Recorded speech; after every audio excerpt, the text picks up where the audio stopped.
responsividade das vias aéreas é a tendência normal que todos nós temos de contrair sob a influência de estímulos. O frio, coisas físicas que entram nas vias aéreas, a tendência da nossa via aérea é responder se contraindo.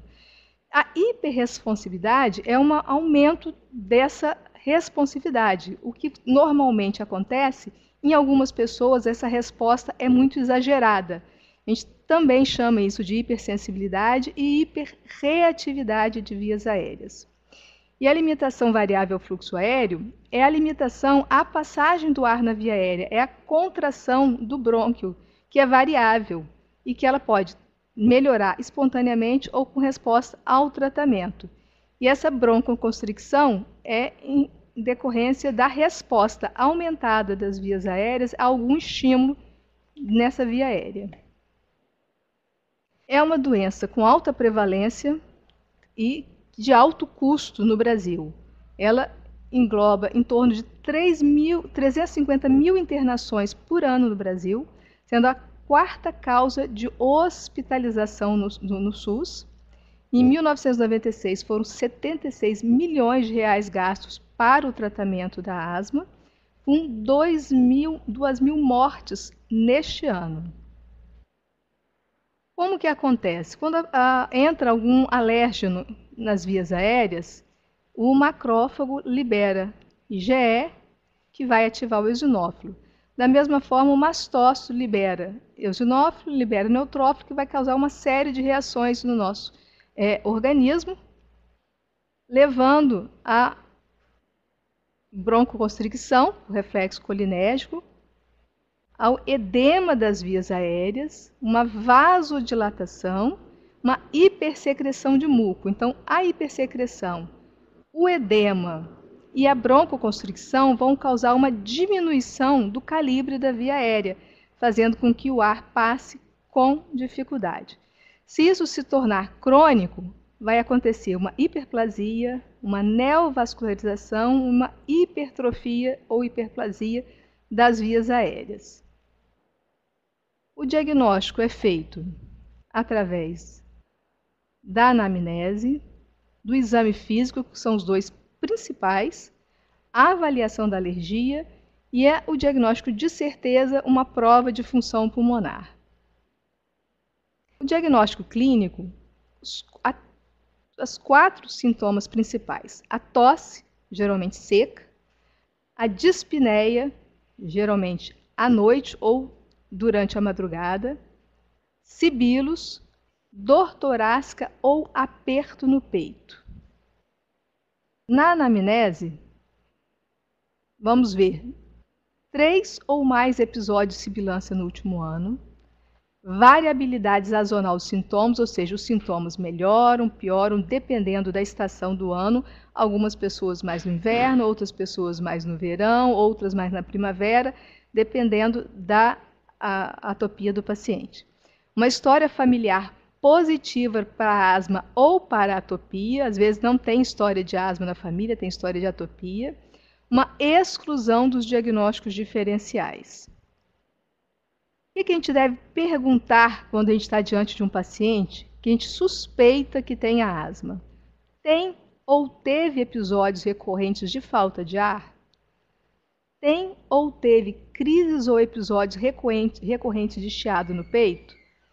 Tem tosse persistente, particularmente à noite ou ao acordar? Acorda por falta de ar ou tosse? Tem tosse, sibilância ou aperto no peito após a atividade física? Apresenta tosse, sibilância ou aperto de peito após exposição a alguma substância, como mofo, poeira domiciliar, animais, irritantes como fumaça de cigarro, perfumes, qualquer cheiro forte, ou após resfriados ou alterações emocionais, como riso ou choro. É muito comum a pessoa dizer que tem falta de ar depois de um acesso de riso. Usa alguma medicação quando os sintomas ocorrem e com que frequência usa isso? Há alívio dos sintomas após o uso da medicação? Tem história de doença alérgica ou asma na família? tem ou teve sintomas de doenças alérgicas? Lembrar que chiar, que é o principal sintoma que é associado à asma, nem sempre o asmático chia. Às vezes ele, não, eu não tenho crise de asma, eu não estou chiando, mas ele tem falta de ar, que é um outro fator importante. E às vezes ele só associa a crise de asma a chiar. Se ele não está chiando, ele não está em crise, o que não é real. No exame físico, varia de normal, principalmente se ele tiver numa fase, for uma asma intermitente, ele vai ter um exame físico absolutamente normal, fora da crise. Pode ser achar sibilância, um murmúrio vesicular diminuído, e às vezes na asma grave é só isso que a gente encontra, que ele está tão fechado o brônquio que ele não consegue chiar, porque chiar significa ar passando apertado em via aérea. Se o ar está tão apertado que não passa ar, ele não vai chiar. Taquipneia, taquicardia, sinais de hiperinsuflação pulmonar, o uso de musculatura acessória, a tiragem intercostal, dificuldades para falar frases longas, cianose e insuficiência respiratória. Então, no exame físico, nós podemos encontrar um exame absolutamente normal até um quadro grave de hiperinsuflação, tiragem intercostal, uso de musculatura acessória, né, batimento de asa no nariz. É uma criança que está em sofrimento por causa da crise. O diagnóstico funcional vai ser feito por espirometria, por pico de fluxo ou por testes adicionais, que é broncoprovocação ou exercício. No caso de um paciente com um exame absolutamente normal, a gente faz a broncoprovocação, que é usar a substância que dá a broncoconstricção e ver na prova de função se vai fechar o brônquio. Ou se ele faz crise após exercício, botar para fazer exercício e depois fazer a prova de função. O principal diagnóstico funcional é a espirometria, que é o diagnóstico de confirmação absoluta da asma. E o pico de fluxo, a gente mede a variabilidade. O ideal é que cada equipe de saúde de família ou cada unidade de estratégia de saúde da família deveria ter o pico de fluxo para medir a variação das vias aéreas, para ter o controle desses pacientes de asma. Então, o que é o pico de fluxo? É esse aparelhinho aqui, que a pessoa coloca na boca, faz um sopro forte e ele vai marcar aqui aonde que a pessoa soprou, e de acordo com a altura, idade e peso, a gente vai calcular se ele está dentro da normalidade para ele. Geralmente a gente pede para fazer 3 vezes e usa a melhor. O ideal é fazer que o paciente tivesse em casa e que fizesse de manhã, de tarde e de noite para ver a variabilidade. Quando ele varia muito, significa que ele está em crise. E o diagnóstico de certeza a gente faz pela espirometria, que é um exame que a gente pede à pessoa para soprar forte por um tempo prolongado e mede essa alteração, faz a medicação, que é um beta-2 agonista, espera de 15 a 20 minutos e repete esse exame para ver se houve variação. No caso, a gente vai achar na asma um volume expirado forçado no primeiro segundo menor do que 80% do previsto para aquela pessoa. Lembrar que cada pessoa tem um valor previsto de acordo com idade, sexo, altura e peso. A gente joga esses dados numa tabela, que hoje em dia é tudo computadorizado, e ele vai dar o valor previsto para aquela pessoa, que não é o mesmo. Por exemplo, uma senhora de 80 anos, de 1,40 m, não vai fazer a mesma coisa que um atleta de 20 anos de 2 metros. Ela não vai conseguir fazer. Então, cada pessoa tem o seu valor previsto, e a gente vai comparar o valor encontrado na curva com o valor previsto para aquela pessoa. Volume expirado forçado no primeiro segundo sobre a capacidade vital forçada, menor do que 75% do previsto em adulto e menor do que 86% do previsto em crianças. Depois que faz a medicação, a gente tem que ter uma reversibilidade da obstrução, ter um aumento de 200 ml no VF1 ou uma variabilidade de 7% em relação ao previsto. Então, a prova de função é assim que ela vem mostrada. Os valores, que é o volume, capacidade vital forçado, que é o mais importante para a gente, o volume expirado forçado no primeiro segundo, e a capacidade é o volume inspirado forçado sobre CVF. A gente vê aqui uma curva inicial, antes da medicação, e depois da medicação, mostrando que são duas curvas diferentes, ou seja, aqui ele estava obstruído e depois da medicação ele melhorou. A mesma coisa aqui, que é a curva volume-tempo, é a mesma curva aqui mostrada por outro gráfico. Então ele mostra que ele faz uma curva aqui antes da medicação e depois da medicação ele melhora. E em algumas pessoas, às vezes a prova é absolutamente normal, mas quando você faz a medicação, ele melhora. Então significa que, apesar de ele estar normal, ele é um paciente asmático, porque a pessoa normal que não tem a doença, ele não tem essa variabilidade no seu exame. Apesar de fazer a medicação, ele vai continuar no mesmo valor que ele estava antes de fazer a medicação. O pico de fluxo é esse aqui, como eu mostrei, a pessoa sopra aqui, pode ser esse aparelho ou o aparelho deitado, e vai medir a capacidade dele, o volume no primeiro segundo, para ver se variou. É um aparelho portátil, fácil de manusear, barato, e deveria ter com maior frequência nas unidades de saúde. O diagnóstico de alergia é feito pela reação alérgica, né? Principalmente teste cutâneo, a puntura, você faz a puntura com uma agulha e bota os extratos biológicos. Os mais importantes é o ácaro, que é o dermatofagóide pterosídeo, e a poeira domiciliar. A IgS sérica específica é o exame de sangue que você faz para medir aqueles principais alérgenos que a pessoa cita na história. Então, você faz o exame de sangue direcionado para aqueles itens que ele falou, para ver se a IgE está mais alta no sangue para aqueles valores, para aquelas substâncias.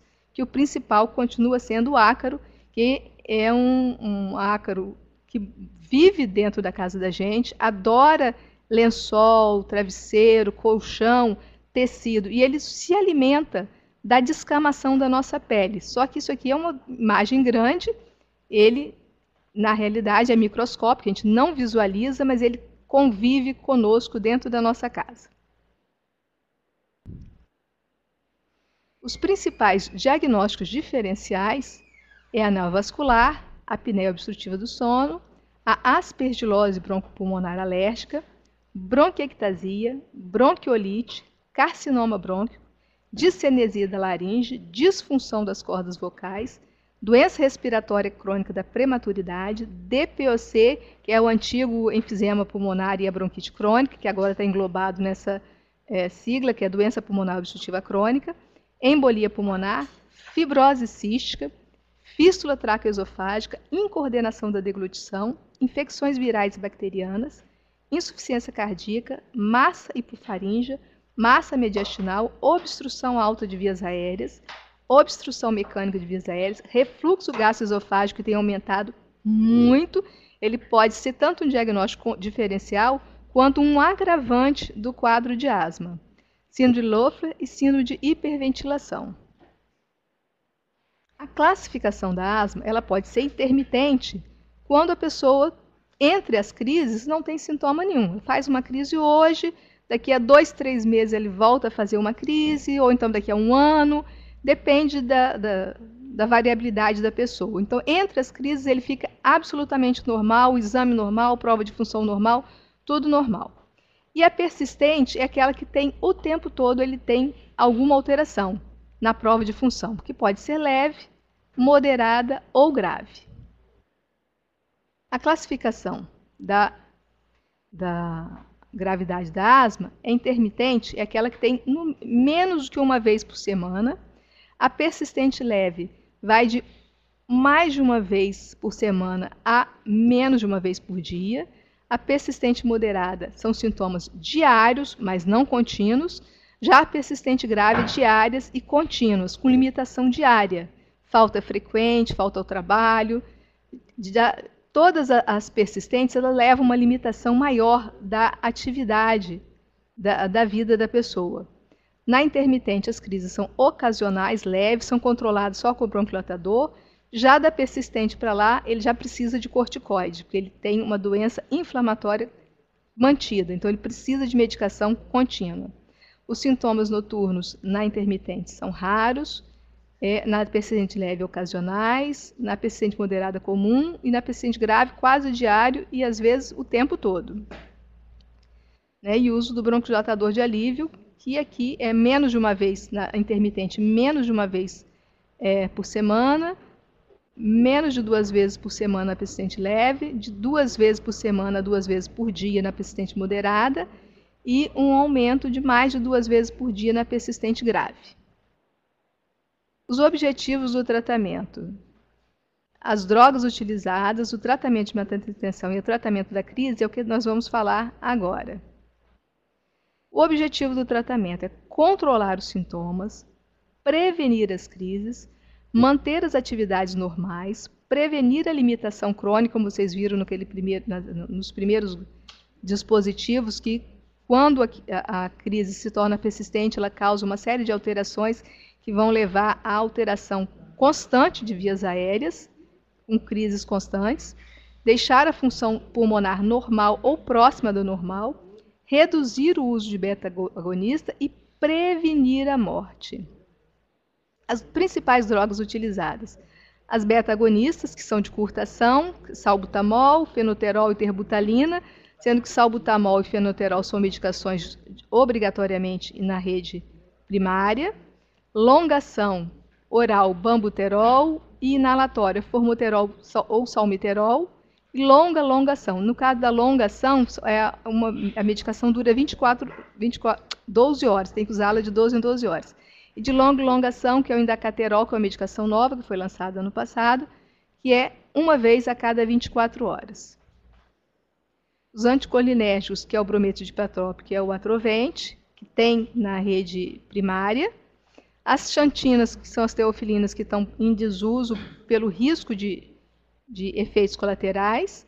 As cromonas, cromoglicato, que são usados na prevenção da doença, não é usado no tratamento da crise. O montelukast ou zafirlukast, que também é usado para manutenção do tratamento, não é na crise. Os corticoides sistêmicos, que são a hidrocortisona, metilprednisolona, prednisolona, prednisona. E os inalatórios, beclometasona, budesonida, fluticasona, ciclesonida. A beclometasona é medicação obrigatória na atenção primária. Anti-IgE, que é o omalizumab, que é o Xolair, que é uma medicação para asma grave, que já está com todo o tratamento otimizado e não tem resposta, e custa em torno de R$2.000 o tratamento mensal e que é fornecido pelo Estado, nos casos indicados. O tratamento da asma, ela se baseia no nível de controle. Se ela está controlada, a gente tende a decrescer a medicação. Se ela está parcialmente controlada ou não controlada ou exacerbada, a gente vai aumentar a medicação. Então, ela sempre tem essa escala. Controlada, você vai começar a decair a medicação. Se ela não estiver controlada, você vai acrescendo medicação para ela. Sempre a menor dose possível da medicação. Na etapa 1, beta-2 de curta ação por demanda. Na etapa 1 é a asma intermitente. Você vai fazer o beta-2 de curta, que no caso da atenção primária é o salbutamol, 2 jatos a cada 6 a 8 horas, se tiver mantida a crise. Teve o quadro de chieira ou de falta de ar, 2 jatos e observa, é por demanda. Se começar a manter a crise, passa para a etapa 2, que você adiciona dose baixa de corticoide inalatório ou o antileucotrieno ou associa os dois, mantendo o beta-2 de curta por demanda, ou seja, tem a chieira, tem a falta de ar, é o beta-2 de curta que vai tratar. O beta-2 de curta sempre por demanda. E não melhorou, passou para a etapa 3, já começa com o corticoide inalatório mais o beta-agonista de longa ação, no caso, ou o salmeterol ou o formoterol, que são os dois que tem na rede pública aí no estado. A teofilina de liberação lenta também pode ser usada, mas é muito raro a gente usar. Se não melhorou na etapa 3, a gente passa para a etapa 4, aumenta a dose do corticoide inalatório com o LABA, acrescenta antileucotrieno e pode acrescentar a teofilina.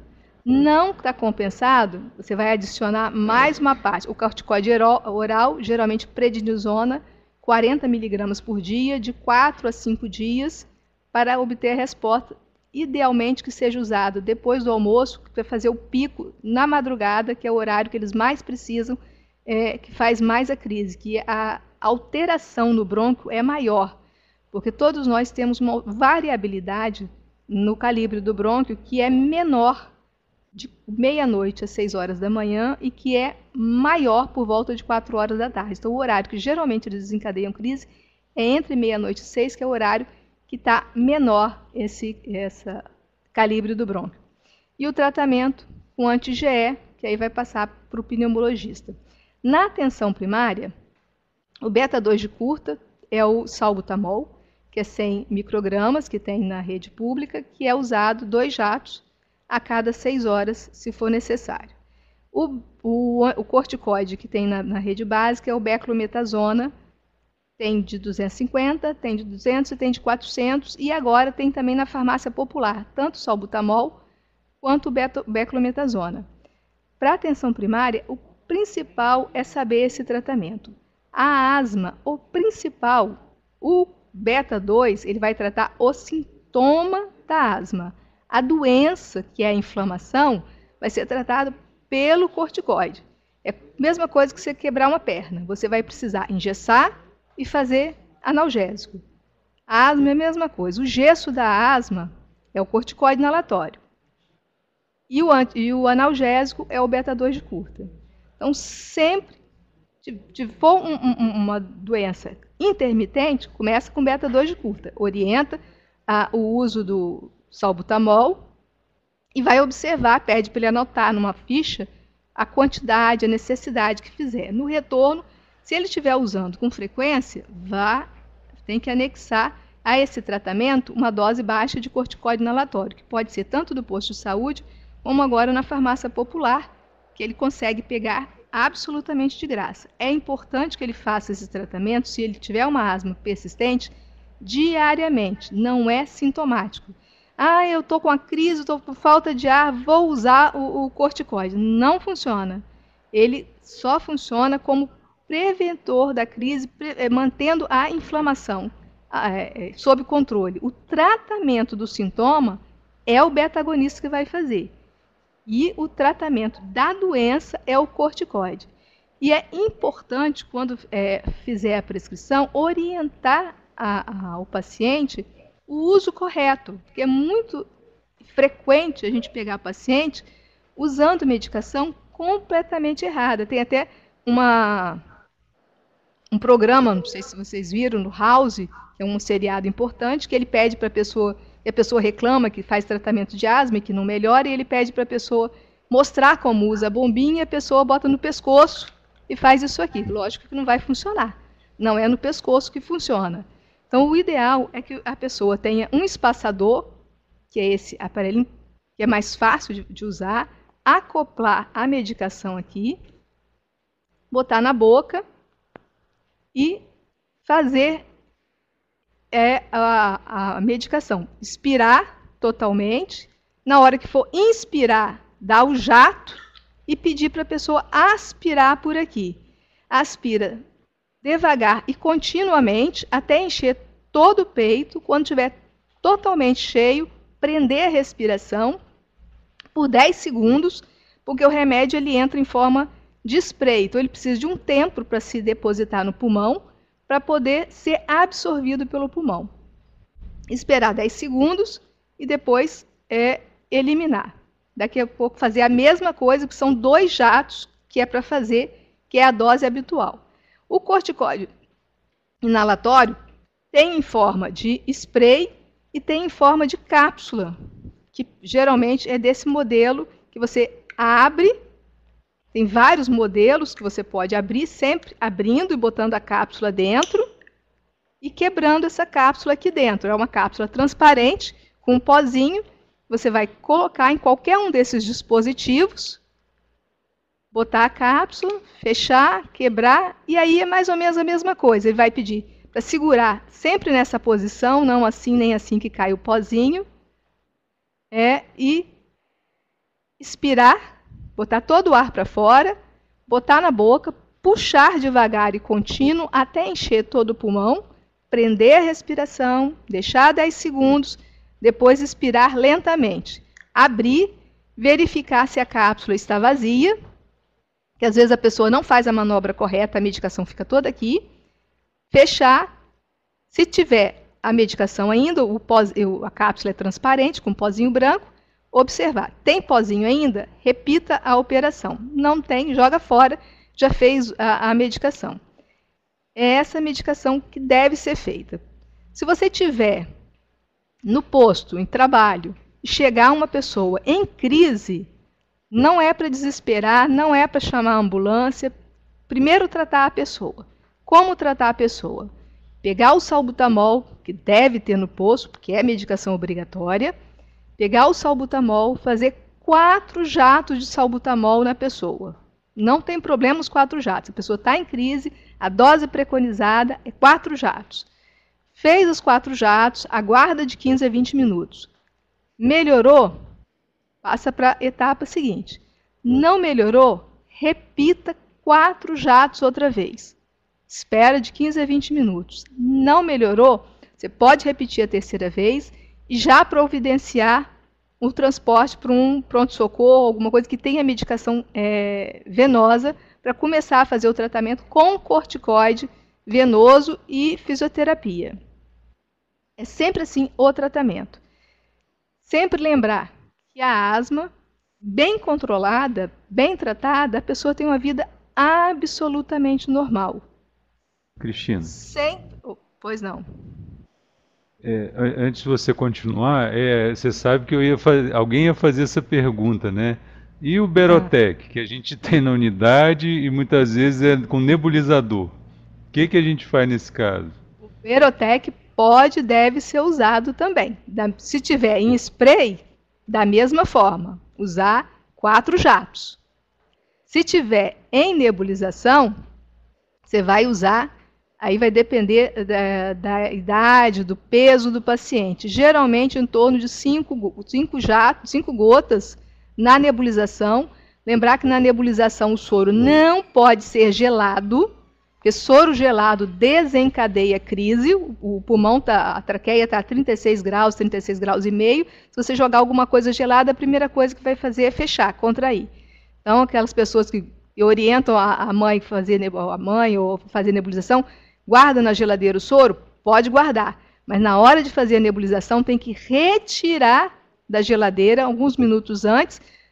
Se for na mesma hora, dá uma leve aquecida no micro-ondas ou em banho-maria, para que o soro esteja na temperatura ambiente para não desencadear a crise. Porque às vezes a pessoa, canso de ver isso, a pessoa faz nebulização, usa Berotec, usa Atrovent, mas usa soro gelado. Quer dizer, ele trata e destrata ao mesmo tempo.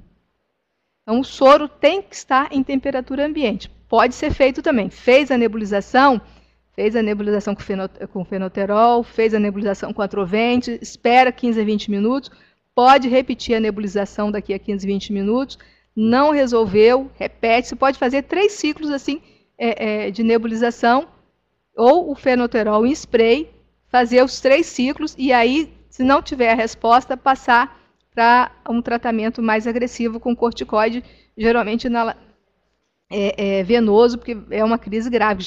80% das crises melhoram com esse tratamento, com a bombinha na hora que é feito. Tem muita gente que tem medo de bombinha.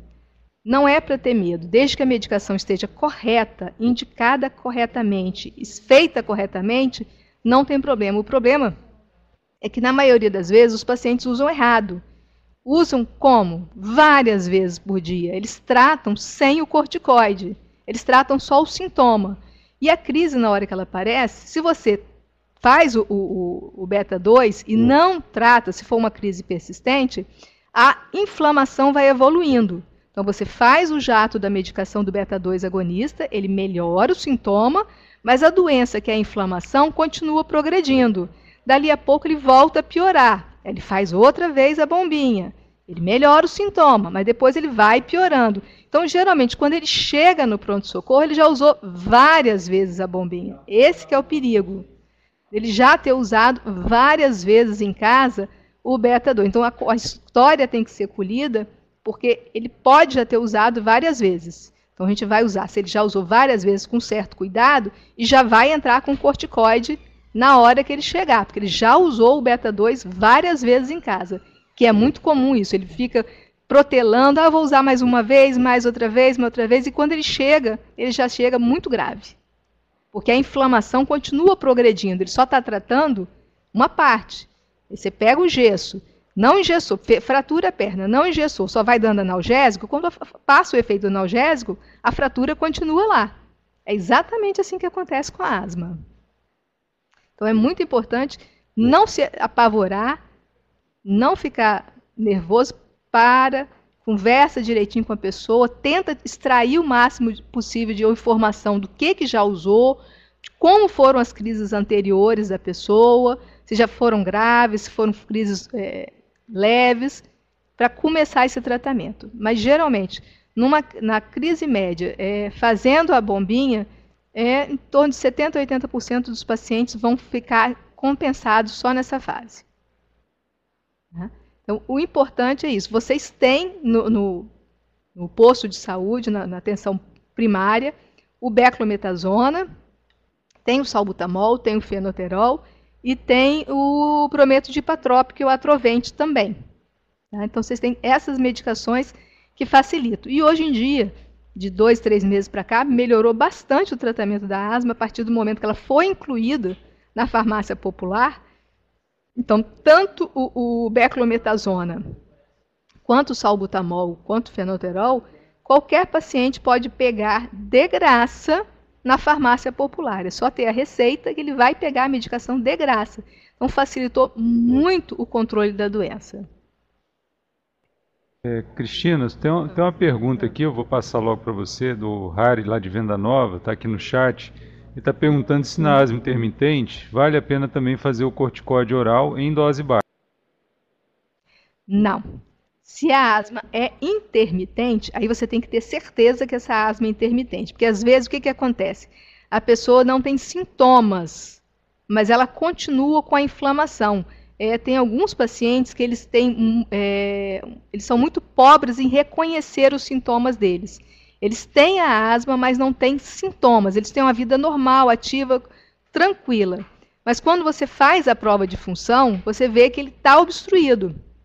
Semana passada mesmo eu peguei uma paciente que ela veio para mim para risco cirúrgico, absolutamente normal, negou qualquer doença, não tinha tosse, não tinha dor, não tinha sintoma algum, não tinha história prévia de asma, a história dela é história familiar, o irmão tinha asma na infância, não tinha nenhum sintoma. Na hora de fazer a prova de função, porque como era uma cirurgia abdominal alta, obrigatoriamente tem que fazer a prova de função, mostrou que ela tinha uma obstrução de moderada a severa, e depois do broncodilatador, ela normalizou o exame, ou seja, era uma asma. Um exame de moderado a severo, com nenhum sintoma. Então, essa paciente não tem uma asma intermitente. Ela tem uma asma persistente, que ela não reconhece os sintomas. Esse que é o problema. Mas o corticoide oral não é o indicado. O tratamento ideal da asma é o corticoide inalatório. O corticoide oral a gente faz na crise, para a pessoa sair da crise, usam alguns dias para desinflamar, para dar tempo do corticoide inalatório atingir o pico. Corticoide oral não está indicado nesses casos de asma intermitente.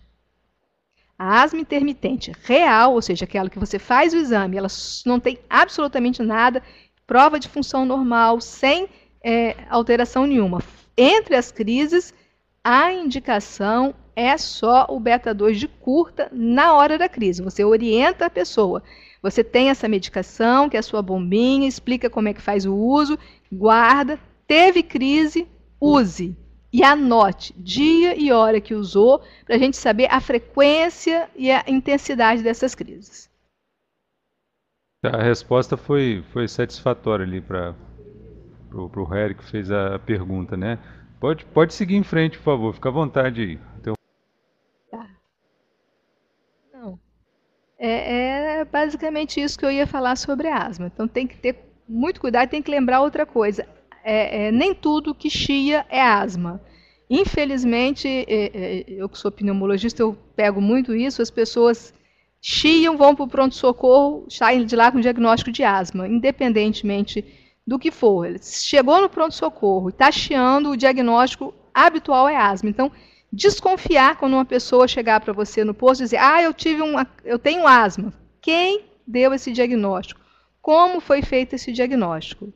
Porque nem tudo que chia. Eu faço um ambulatório de DPOC, que é doença pulmonar obstrutiva crônica, que é de enfisema e bronquite crônica, e habitualmente, quando esses pacientes passam mal e vão para o pronto-socorro, eles chegam relatando, doutor, eu tive uma crise de asma. Não, você não teve crise de asma. Você não tem asma, sua doença é essa. Mas o doutor lá disse que eu tenho asma. Então, muito cuidado com o diagnóstico de pronto-socorro de asma. Nem tudo que chia é asma, e nem sempre a asma chia. A asma grave mesmo, ela não chia, porque a obstrução é tão grande que ele não consegue chiar, o ar não passa, então ele não chia. Então tem que ter muito cuidado. Chegou com o diagnóstico de asma, quem fez esse diagnóstico, como foi feito, desde quando, para ter certeza. É asma? Não é. Fibrose cística pode parecer muito com asma, corpo estranho pode parecer muito, refluxo gastroesofágico tem aumentado muito, e além de ser um diagnóstico diferencial, ele pode agravar a asma. Às vezes as pessoas têm as duas doenças, tem o refluxo e tem a asma, e um agrava o outro. Então tem que ter muito cuidado com isso. O Harry está fazendo uma brincadeira ali que provavelmente quem deu o diagnóstico não era médico de família, porque uma das coisas importantes que você colocou e destacou e reforçou várias vezes, a questão da história, né? Então eu acho que quem está na unidade tem essa oportunidade que não pode perder de conhecer o histórico da família que acompanha isso ao longo do tempo. Então, a gente espera que a chance seja menor, né? Se você tem um acompanhamento de longo prazo, de cometer determinados... A gente não pode nem ser tão cruel assim dizer que foi um erro, porque quem está no pronto-socorro vê a pessoa pela primeira vez, né? Vê pela primeira vez numa situação de estresse, atualmente, numa dificuldade, tendo que atender, fazer uma história, não dá nem para história, às vezes não dá nem tempo dele conversar com o paciente, já tem um monte batendo na porta, um chamando de cá, um chamando... Então não dá tempo de conversar, não dá tempo de fazer história. Ele viu que está chiando, é mais fácil dizer que tem asma, e na maioria das vezes ele vai acertar, porque o DPOC, tanto o DPOC quanto a fibrose cística, quanto o bronquiectasia, os principais doenças que levam a chiar, você vai usar o broncodilatador e ele vai melhorar. Então, para o médico do pronto-socorro, ele acertou o diagnóstico, porque estava chiando. Ele fez o broncodilatador, melhorou, para ele é a asma e ele vai liberar como asma. Diferente do médico de saúde da família, que ele conhece a família, conhece a história da família e acompanha. Fica muito mais fácil esse diagnóstico de asma e muito mais fácil diferenciar das outras doenças. Eu acrescento também, assim, para a gente que atua em unidade de saúde, como especialista, né, que é uma especialidade, então a gente tem que ter esse cuidado. E um hábito que os pediatras também têm de perguntar para a mãe e para a família o que funciona, né? Assim, quando seu filho está nesse estado, né, principalmente em criança, acho que vale para adulto também, o que funciona para você? Porque muito provavelmente a pessoa não vai querer prejudicar a si mesma, dizer assim, uma coisa infundada, né? Então faz parte da história que você falou, de conhecer. Uhum. Porque uma coisa que funciona para uma pessoa não funciona para outra, então tem que ter aquele cuidado. Cuidar da casa, tirar o mofo, mas se ele não tiver problema com mofo, não adianta tirar o mofo, porque tem algumas pessoas que o problema não é o mofo, o problema não é só exercício. Então, se é só exercício, usar a medicação antes do exercício. Ele só tem asma com exercício. Então, 15 minutos antes do exercício, usa um broncodilatador, ele vai fazer o exercício tranquilo. Tem que diferenciar o que funciona, quando que ele tem essa crise, o que ele está fazendo quando desencadeia essa crise, se é emocional, que é muito ligado a emocional. Tem algumas pessoas que passam muito bem, sem crise nenhuma, mas tem um abalo na vida, algum contratempo, alguma coisa, fazem a crise. Então, a gente tem que saber o que cada pessoa tem um desencadeante, que é o ponto fraco. Então, nessa história da pessoa, a gente tem que descobrir daquela pessoa qual é o ponto fraco para a gente tentar contornar esse ponto fraco. Ou mudando os hábitos da pessoa ou fazendo medicamentos naquele momento para que evite aquela crise. Eu lembro o caso do Romário, jogador de futebol, ele tinha, quer dizer, tinha não, né? Ele tem asma, né? E fez, Tem. assim, a melhora dele foi justamente por atividade física. Agora eu me lembro de um estudo que defendia há alguns anos atrás o uso do corticoide inalatório e que mostrou que aquelas crianças que faziam o uso do corticoide ou a medicação antes da atividade física, o crescimento delas melhorava, ela superava a média. Porque fica aquela coisa, né? Eu não vou fazer atividade física porque provoca asma e para de fazer, né? A própria família começa a proteger e evitar. Isso é um Não, ponto, assim, para mim, em termos de hábito de vida, fundamental. O paciente com asma, antigamente, tanto é que não se dizia asma, porque as pessoas não aceitavam, porque a asma tinha toda uma redoma, a criança asmática não podia sair de casa, não podia isso, não podia aquilo, tinha um monte de não-me-toques, então os médicos evitavam até dizer, porque não era bem aceito esse diagnóstico de asma, então ele tinha bronquite. Tem muita gente que você fala, você tem asma? Não, eu não tenho asma, eu tenho bronquite, que é exatamente a mesma coisa. Bronquite alérgica e bronquite asmática é a mesma coisa que asma, mas as pessoas preferiam dizer que tinham bronquite por causa do não me toques. Não podia isso, não podia fazer exercício, não podia... Não, a pessoa tem que ter vida normal. Atividade física é importantíssimo para a pessoa que tem asma. É muito importante. Tem muitos atletas por aí que começaram na atividade física por causa da asma. O Xuxa, que é nadador, não, é asmático. É outra coisa que a gente tem que lembrar sempre, que a pessoa que é asmático, ela vai ser asmática até o fim da vida. Ela pode ficar sem sintomas por toda a vida. Normalmente, 70% a 80% das pessoas asmáticas, na adolescência, melhoram e ficam até o fim da vida sem doença nenhuma. Isso é o normal. Só algumas, de 20% a 30% das pessoas que continuam a ter asma ou então voltam a ter. Mas são asmáticas e podem voltar a ter asma a qualquer momento. Então, eu me curei da asma. Não, você está sem sintoma de asma, mas você é e vai continuar sendo asmático até o dia que morrer, ou até o dia que a medicina descobrir algum tratamento, que já está em algumas coisas aí em vista de alguns tratamentos genéticos. Mas, por enquanto, a pessoa nasceu asmática, desenvolveu a asma, vai continuar sendo asmática.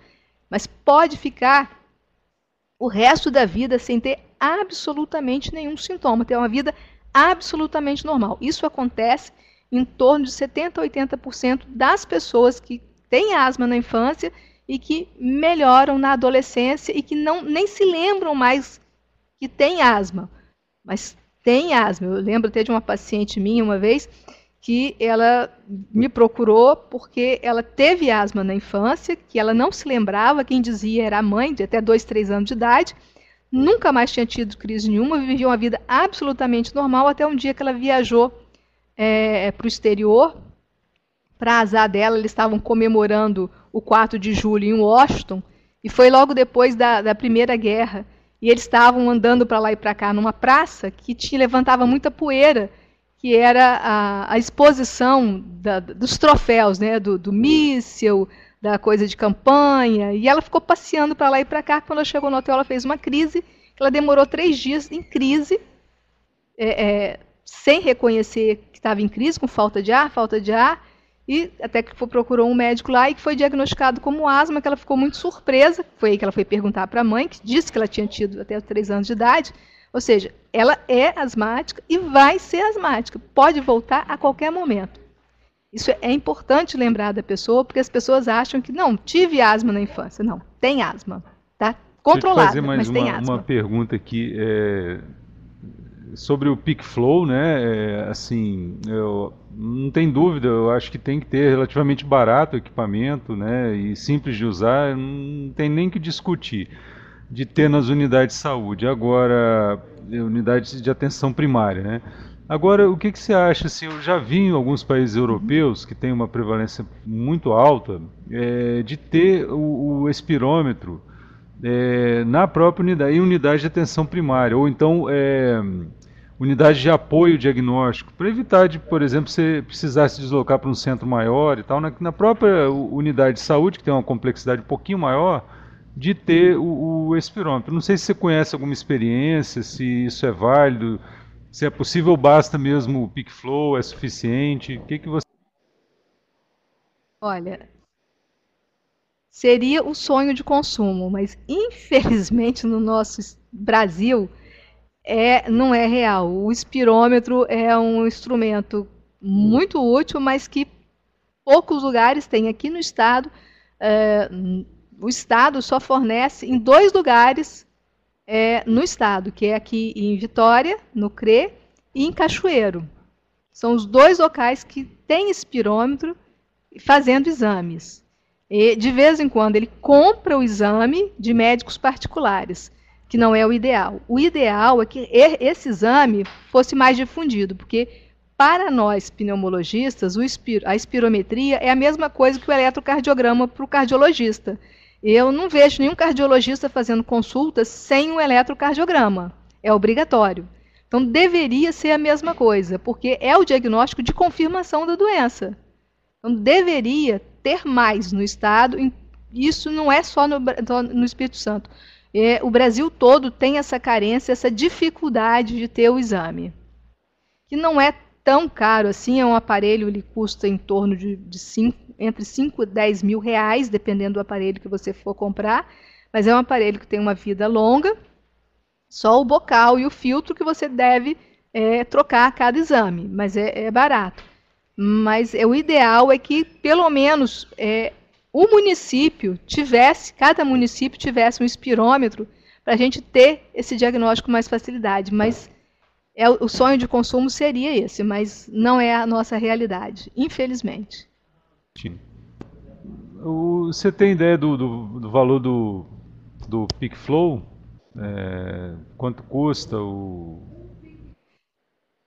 PicFlow, dependendo do modelo, tem mecânico e tem eletrônico, ele está em torno de 200 a 600 reais. Não é um valor caro, é um valor possível de ter, não é um aparelho que quebra com facilidade, é um aparelho que tem uma vida longa. Eu ando com um na bolsa, mas eu comprei, é difícil ter na unidade, nas unidades que eu trabalhei, mas eu acabei comprando um tendendo na bolsa, uma coisa fácil de usar, tem os gráficos, né, faz uma higienização correta, né, e tal. E até alguns pacientes que a gente atendeu se interessaram em ter, né, depois que aprende a usar, usa relativamente simples, né, como você falou, pode usar em casa. É simples. O ideal, o preconizado, no exterior, cada paciente asmático tem o seu, que aí ele vai controlar. De manhã ele faz, de tarde ele faz, de noite ele faz para ver a variabilidade. Variou mais do que 5, 10%, opa, peraí, estou entrando em crise. Já liga para o médico, já está variando. Então já vai manuseando o seu tratamento, às vezes antes do sintoma, porque ele já vê a variabilidade no brônquio antes de ter o sintoma. O ideal é isso, é que cada paciente com asma tivesse o seu para o seu controle. Outra pergunta aqui, o Harry está brincando aqui que eu andava com 2 bolsas grandes, um monte de equipamento aqui, até desfibrilador, mas é mentira isso. É brincadeira dele. Mas assim, o que eu ia perguntar, quase me perdi aqui na pergunta, é que a gente faz muita visita domiciliar. Então, por exemplo, a questão do ácaro. Eu já ouvi falar que o ácaro é um aracnídeo, né, de hábito noturno. Então, se a gente passar, olha só a carga para as mães, né, passar pano com água morna à noite, embaixo das camas, melhora muito a distribuição do ácaro em domicílio. E o outro problema que a gente vê é a umidade, né, nas casas. A gente vai, olha, né, vê o problema em loco, né, e às vezes não sabe muito bem o que fazer, o que dizer, né. Você tem alguma dica assim que a gente pode orientar melhor sobre o ambiente, né? Já ouvi também falar da iluminação, ventilação. O que a gente poderia estar dentro das casas falando para as pessoas? Assim? Olha, as pessoas com asma, com qualquer tipo de alergia, o ácaro, o local predileto dele dentro de casa não é no chão. É no tecido do colchão e no tecido do travesseiro. Então, o que acontece? Quando a gente deita, que faz aquela pressão sobre o colchão, sobre o travesseiro, ele levanta e fica em suspensão exatamente na altura do nosso nariz e nossa boca para que nós aspiremos.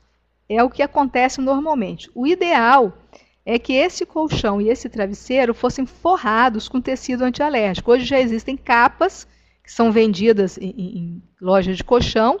Você bota o colchão, bota o travesseiro dentro e fecha, porque aí fica fechado ali. Passa um pano úmido pelo menos 3 vezes por semana nessa capa e lava de vez em quando, dependendo da marca, tem um tempo exato. E isso é importante, não é só para a pessoa que tem alergia, porque às vezes dorme mais de uma pessoa dentro daquele quarto, então todos os colchões e todos os travesseiros daquela casa tem que ser a mesma coisa. Tem que ter essa proteção para que ele não aspire esse ácaro. A casa sempre limpa e lembrar que não é passar cloro, não é passar pinho-sol na casa, ou a casa de quem tem alergia não pode passar pinho-sol e cloro. O chão deve ser limpo com água com sabão sem cheiro, ou água com vinagre, que é o que limpa e não vai dar a alergia.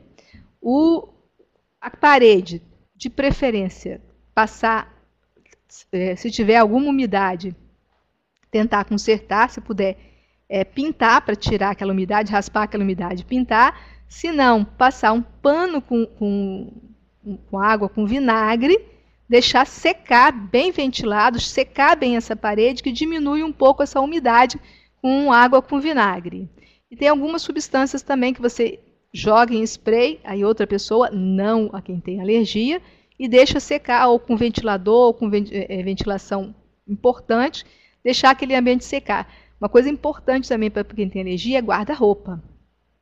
Às vezes a pessoa, em lugar úmido, principalmente o Espírito Santo, ele é úmido, deixa lá as roupas e fica úmido. E aquele cheiro, aquela umidade, então de vez em quando, tirar tudo do guarda-roupa, passar um pano com álcool, com água com vinagre e limpar bem, deixar secar e depois botar as roupas ali dentro. Ou então botar dentro do guarda-roupa alguma coisa que puxa a umidade. Até giz de cera, aquele giz de cera de quadro negro, ele puxa muita umidade. Então pegar um papelzinho de carvão também, pegar um paninho de seda, aquele paninho furadinho, filó, fazer uma trouxinha e botar dentro do guarda-roupa para puxar a umidade do Colocar no guarda-roupa. sol Isso é também. importante. O Harry perguntou aqui, colchão, roupas que ficam guardadas muito tempo, vale a pena? Vale a pena botar no sol, lavar. Quando vai chegando o inverno, sabe que já vai chegando o inverno, pega aquelas roupas de inverno que estão guardadas, lava todas as roupas e deixa as roupas lavadas, porque é muito comum, você usa a roupa, acabou o inverno, bota no guarda-roupa e deixa lá, esquece dela.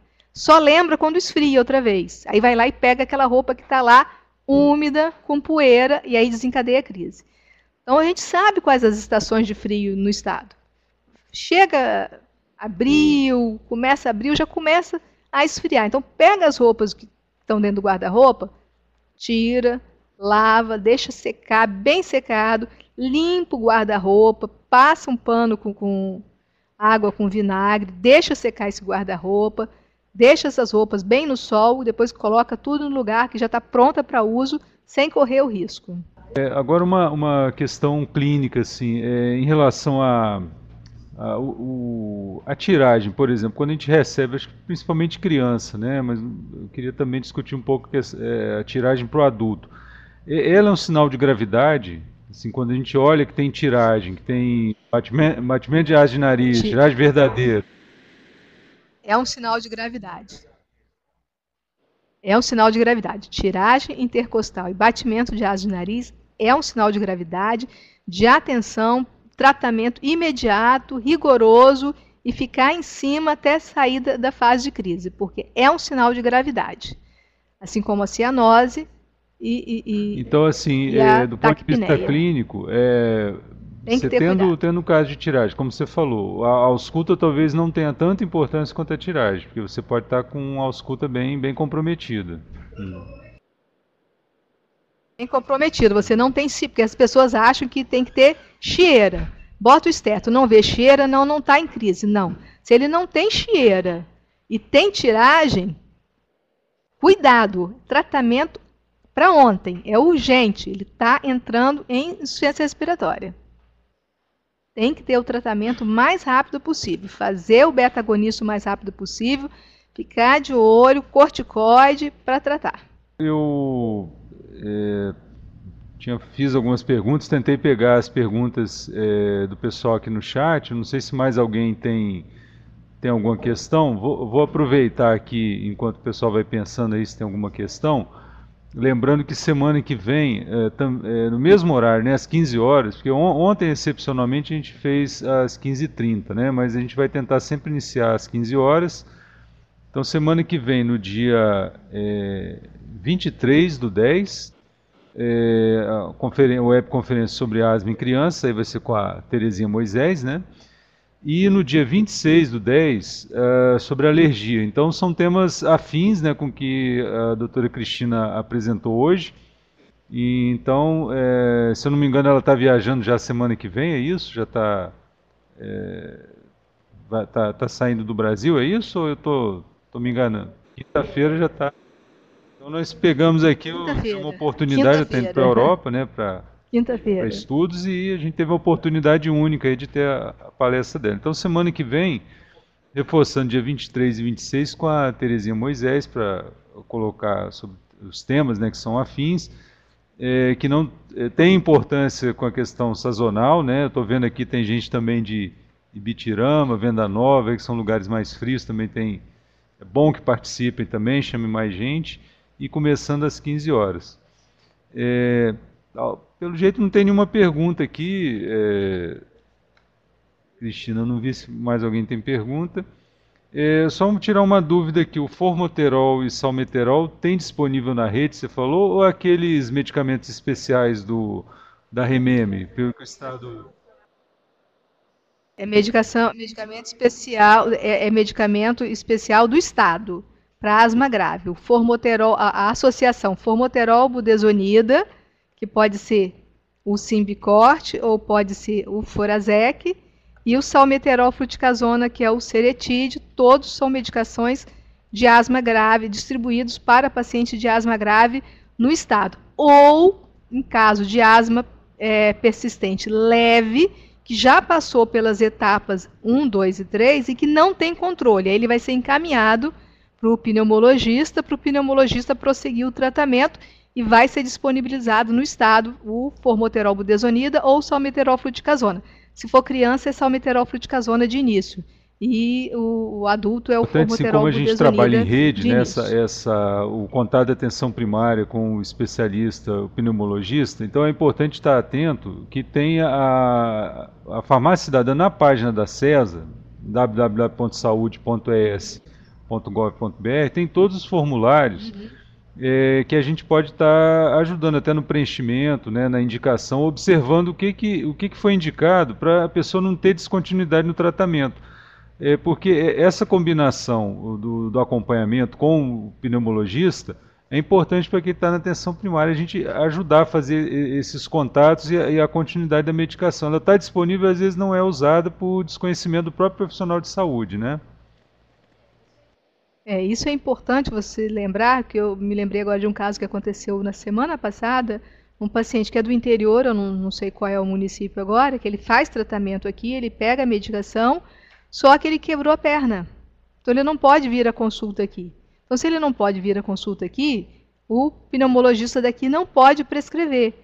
Mas o médico de saúde da família pode prescrever. A medicação inicial é feita pelo pneumologista.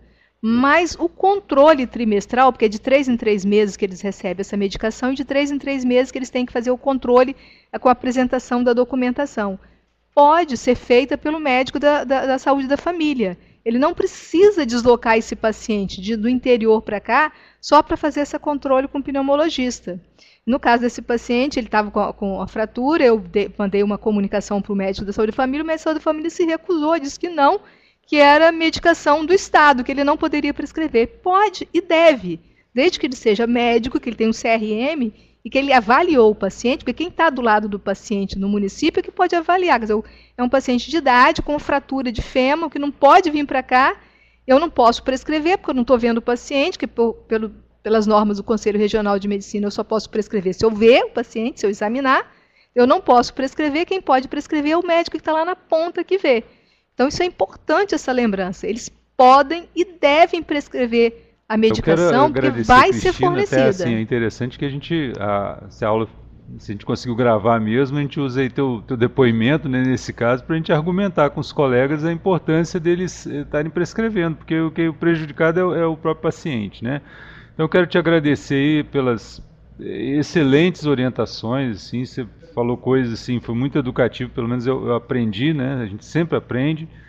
E vai ter outras oportunidades. Você voltando lá, certamente você vai voltar, né, da tua viagem com novidades, né? E já tá o convite aí para conversar um pouco mais com a gente aqui. Te agradece bastante. Eu que agradeço a oportunidade de esclarecer um tema tão importante e que eu gosto muito. Aí, então. Todos e até semana que vem. Acabou, Juliana? Acabou?